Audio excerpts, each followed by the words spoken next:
Hey Seekers, what's happening? So in this video, I just really quickly wanted to talk about the, the note or letter or whatever you want to call it that the assassin Ryan Routh, who's a 58-year-old dude with a sordid past, and we've already on Redacted made the connections to the CIA and things like that. So this guy was bad news. But I want to talk specifically about the letter because I have some questions. Some things that don't make sense. And do any of the things that ever happen make any sense? I mean, we're out here trying to figure this stuff out all on our own. The media is not going to cover it. The media is not going to look into it and try to get the details for us. So we have to go down our own rabbit holes and we have to try to figure this out. But at some point, common sense comes into play. And some of this doesn't make any sense to me whatsoever. How, like one thing, how he knew where Trump was going to be, even though that was like off the record and was not planned or whatever. Like nobody knew that he was going to be there. So how did this guy have that inside information to where Trump was going to be to lay in wait for 12 hours? It's just fortunate that Trump didn't go to the next hole that he was golfing at. So I think Trump was on the 5th hole. This guy's on the 6th hole. I don't know if the numbers are correct, but something like that. Trump was on the hole before this, where this guy was located. The Secret Service walked ahead of Trump and they happened to see the barrel and the guy's face. And then they took a shot at him. He took off and got out of there. But if Trump would have went to that next hole, again, we could be having a completely different conversation about this. Could be a lot worse. But the one thing that I want to know is the note. The note is the part to me that makes no sense. Okay. So we're going to read this. This is from my blog, davidfostervlog.com. So if you guys want to, go over there and, read the article that I put together, you can go over and do that. But let's read the note real quick. It says, "Dear world, this was an assassination attempt on Donald Trump, but I am so sorry I failed you. I tried my best and gave it all the gumption I could muster. It is up to you now to finish the job, and I will offer $150,000 to whomever can complete the job. Everyone across the globe, from the youngest to the oldest, know that Trump is unfit to be anything, much less a U.S. president. U.S. presidents must, at bare minimum, embody the moral fabric that's America and be kind, caring, and selfless, and always stand for humanity. Trump fails to understand any of," and that's where it cuts off, I guess. And let's read this. "Among the most disturbing elements of the case is a handwritten note left by Routh, found inside a box dropped off months earlier at the home of an unidentified person who did not open it until after Routh's arrest."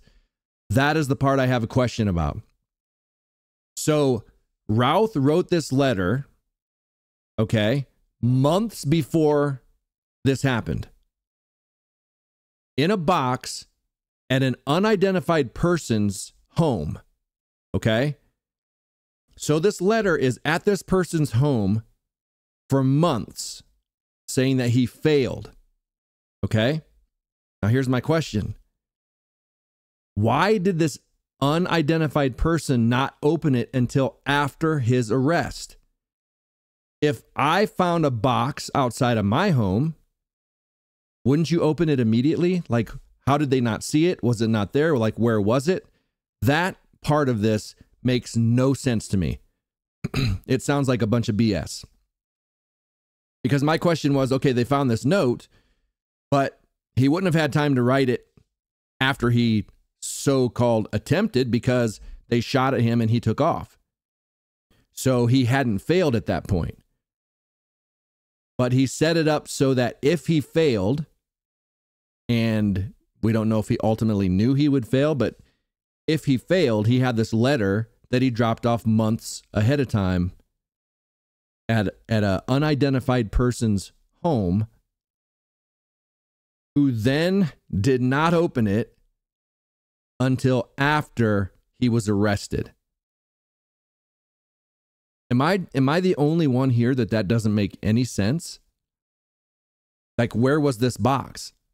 Was it just, on their porch? Was it, where the hell was it? And we'll probably never know these details. We still don't know the details of the first attempt. They have not told us anything more about the first attempt. It's just like it was swept under the rug.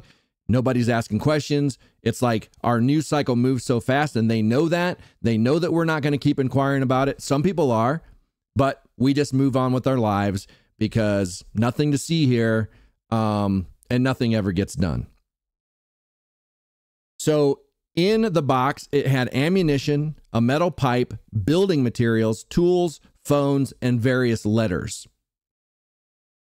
So are we going to see that other stuff? The note addressed Dear World was premised on the idea that the assassination attempt might fail. So we know that. This brazen admission and solicitation have raised serious concerns regarding the potential for copycat attempts and the broader safety of political figures during this volatile election season. So yeah, the fact that the DOJ even puts this out, and shows this letter with a $150,000 reward for assassinating Trump is irresponsible. It's very irresponsible. And when I saw that, I was thinking Trump's probably pissed too, because $150,000, like, that's it. He's gonna be like, they're only offering him $150,000 and they were going to do it. Like, I'm worth more than that. Like Trump's ego, we all know Trump's ego. Like, whether you like Trump or don't like Trump, we all know he has an ego. Size matters to him. Audience size, all of that stuff matters. And he has the largest audience ever all the time. So, he can't say, I had the biggest bounty of any president. Well, it's $150,000. But anyway, so I think this is going to go just like everything else. We're not going to get any more information. They put out the letter to just, I don't know. I don't even know why they did that. It was irresponsible. And I think they know why they did it. But like, what does that do? It doesn't show us anything. What was the rest of the letters? Like, what did those say? Why did that person not open it up for months? Why did they just happen to find it the day after Routh was arrested? Make that make sense. Again, I want to know, do you have the same question? Or do you think it's just, a coincidence that this person just happened to find it the day after? And,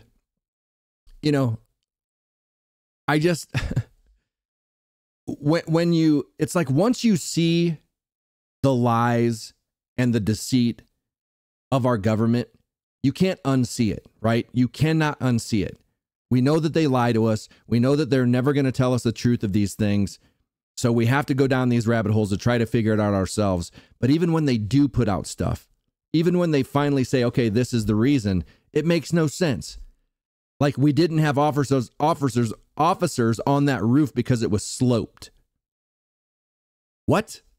Because it was sloped. That makes no sense. The roof where they had officers positioned was sloped even more than the roof in question. So at this point, I believe that they think we're complete idiots. But the biggest problem is, one side accepts it and believes it, and they know that. And the side that believes it and accepts it pushes it on social media, makes videos, makes the stuff go viral, and makes that the main narrative. That becomes the narrative. And so anytime you try to counter their narrative, you're the crazy one. Even though it makes zero logical sense. They are illogical. They can't even handle logic. Like, they can't even look at something critically. Not a single thing that I've seen can they look at critically. So it makes no sense to me. I don't think we're ever going to get the full information. I don't think we're ever going to get the truth. But I just feel like this note was put out for a reason, and I think we all know what that is. But anyway, you guys, Let me know what you think in the comments. Let's have a conversation around this. And if you want to go over to the blog and comment there, you're welcome to, davidfostervlog.com. I'm going to try to post the videos and everything that I do there as well, just because I want to have another place to put this stuff up so that just in case videos get taken down, it's all still there. And I will be posting the Rumble videos that I make there as well. So not YouTube videos, just because I would rather them not get taken down. And some of these videos could be taken down off YouTube. We never know when. We never know if this narrative is going to twist. And then if you're saying anything about it, they're going to be like, nope, you can't say that. Can't talk about that. You know, that's just the way YouTube works. So anyway, thank you guys so much. And I'll see you in the next video. Peace.